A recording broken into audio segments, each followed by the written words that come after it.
All right, so thank you so much for taking the time to chat with us today. Could you share your name and where you're visiting from? My name is Andreas. I'm visiting from Vancouver, British Columbia, Canada. Lovely, okay, thank you. And could you share a bit about why you came to Japan, why you're here? Just a bit about your trip. Well, I originally came for the snow.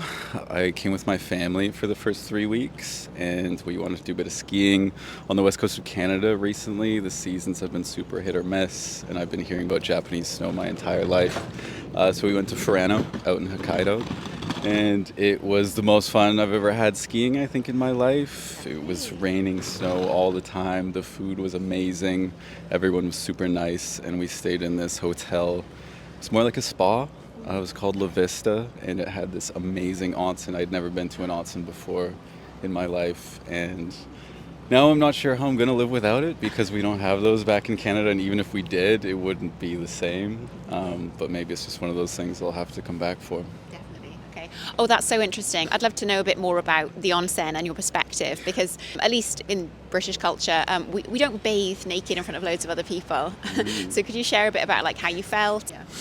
Yeah, well, they prepare you well. When I originally got there, we might have to move to this Okay. I think we're not wrong.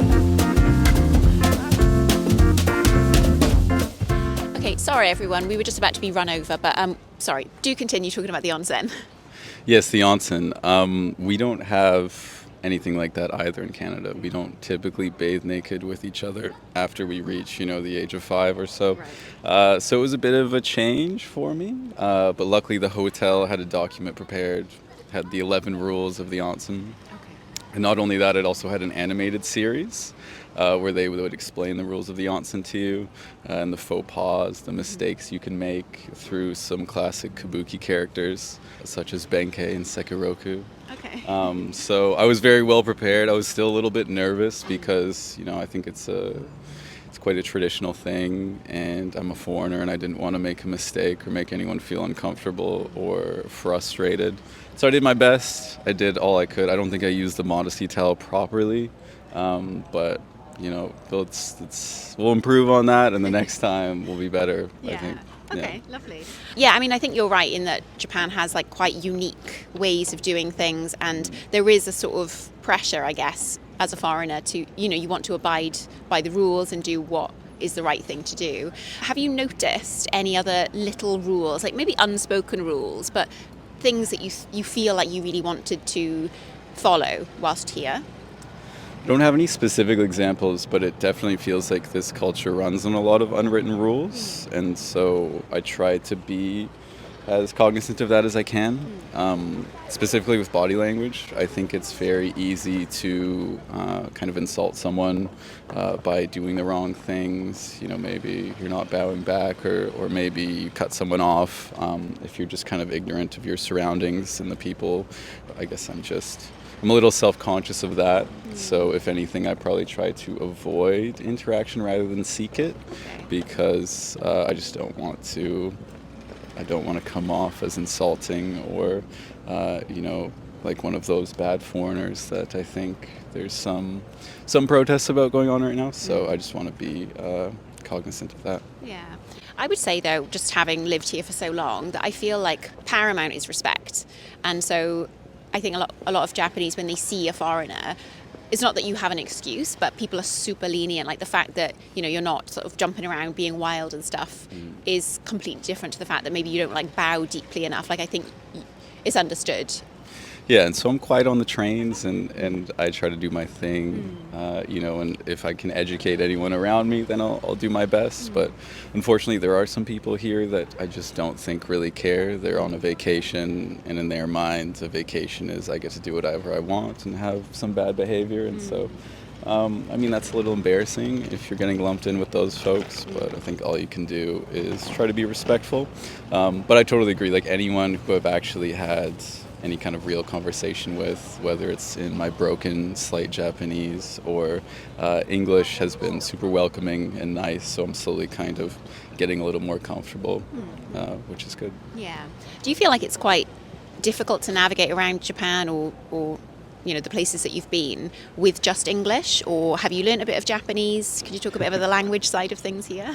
I learned a very small amount of Japanese. I can count to 5, and I can do basic greetings and thank yous. And after that, there's not a whole lot. So sometimes it gets to a bit of pointing. I can kind of ask if they have an English menu or if they speak English, and usually most people, especially in a service context, have enough English to sort you out. Yeah. But no, I found getting around has never been easier to me. I've been traveling my whole life, and through artificial intelligence now, it's kind of, I don't feel the need so much where I'm like lost and I have all my bags and I'm kind of begging strangers to be like, which road am I on, or do you know this hotel? So in that sense, I think it's a whole lot easier, and I don't have to be so reliant on locals for that, which I guess is a good thing and a bad thing. Part of traveling is getting lost and requiring help from the locals, but there's still plenty of that. I think it just comes in different ways. Yeah, okay. Yeah. So how long have you been in Japan, and how long have you got left? Have you been anywhere else other than Furano? Yeah, we started in Furano, and then so I came here with my family. I kind of convinced them to do a bit of a once-in-a-lifetime ski trip, and it was my mom, my stepdad, my sister, her husband, and their 14-month-old son. So it's still a large group, and it's a little bit awkward because we have seniors and we have infants. I was kind of relegated to navigator for most of the trip. So, I mean, for the most part, it was not too bad navigating from airport to airport, but then once you really get in the mix, things get a little more complicated. The public transit here is amazing, probably the best I've ever experienced, but you still land in Shibuya Station with, your whole family and a crying baby, maybe a stroller, and you have to get across the crossing. It can get a little complicated, and then the mistakes get costly and everyone gets frustrated and tired, especially after, a good 10, 12-hour flight. So, I mean, with the amount of people here and the amount of throughput, everyone moving around, it's amazing how easy it is.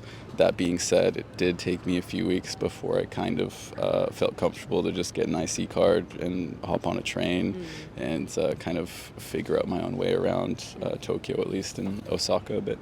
Okay, so you went to Osaka as well? Yeah, so sorry, I didn't answer your question. We went Furano, Tokyo, then Osaka, Kyoto, and then down to Hiroshima. And then we came all the way back up to Tokyo, and then my family left. That was 2 nights ago. And then my friend flew out, and we got a little rental place in Shimokitazawa, which is where we are right now. Yes, lovely. Okay, I have very fond connections with Shimokita because I used to live here for like 3 years. Cool. So I thought I'd come here today. Yeah, it's an amazing area. Our hotel with my family was in Shibuya, which was just a little bit of an overload for me cognitively. Yes. I've never very really overstimulating. experienced anything like that in my life. So I actually just took a walk out one night for an hour, and I ended up in Shimokita. And the shopping here was excellent. I felt like it was the perfect amount of liveliness, but as well as you have the space to walk around or maybe conduct interviews. So when my friend Calvin got here, I recommended that we start here. It feels like a good middle ground. You're 10 minutes away from all of that action if you want it, but you're also kind of comfortably outside of it too. That's a really nice way to explore Japan, in that you've been here with your family, possibly more stable and doing the traveling stuff, and then also having a bit more of a party vibe with your friend. Could you expand on what you've been up to with your friend? Well, yeah, we only actually got together yesterday. He wanted to do some shopping. He's been pining after the Japanese cut of a lot of clothing for months now. So I took him into Harajuku for some shopping, and then he also found some things out here in Shimokita. Then in the afternoon, we met up with some of his Japanese friends, and they took us around to yakinuki. So that's where you grill your own meats, right? Yakiniku, yes. Yakiniku. Yeah. So yeah, we grilled a bunch of lovely steak and beef tongue, drank a ton of sake, and then we went to this really nice bar that had some local Japanese gins, which was cool. So we had a couple cocktails. It's been nice so far. Today, I think we might see some shrines and maybe do a little bit more shopping. and then we have to figure out where we're going tomorrow because we have to check out, and we haven't quite decided where that's going to be yet. Okay. Maybe I can give you some recommendations after we film. Please, yeah. Okay, so lastly, I'd just like to ask you a bit about Japanese people and how their manners or the way that they dress or the way that they present themselves socially is different to the people of your country. Yeah, okay. That's a big question. I think the first thing that stands out is maybe how stylish the average Japanese person is. It looks like they put a lot more care and thought into the way they present themselves.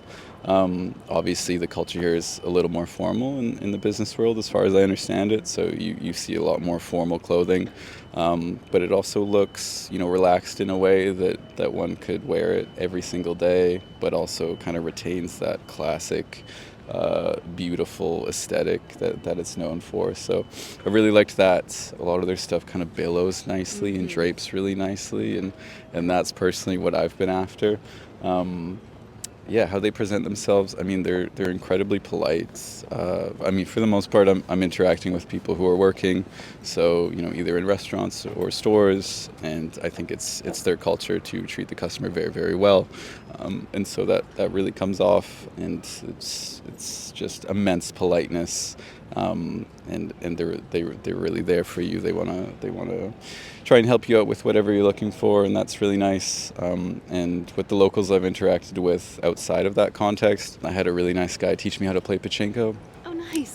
Which was a whole lot of fun. And also we kind of have gone to some less touristic restaurants where people kind of look at you like you're a curiosity a bit, because I don't think they get a whole lot of foreigners in there.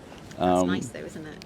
It is. Like at first, I think this guy, I thought he was laughing at us, but then as the night went on, it kind of felt like he was laughing with us, just at like the little things that we weren't aware of, or kind of not mistakes we would make, but it's hard to explain, but it was comforting and welcoming by the end of it, for sure. Lovely. Yeah. Well, it sounds like you're having a wonderful time. Do enjoy the rest of your time, and thank you so much for taking the time to chat with me today. Of course. Thank you. Arigato. Good.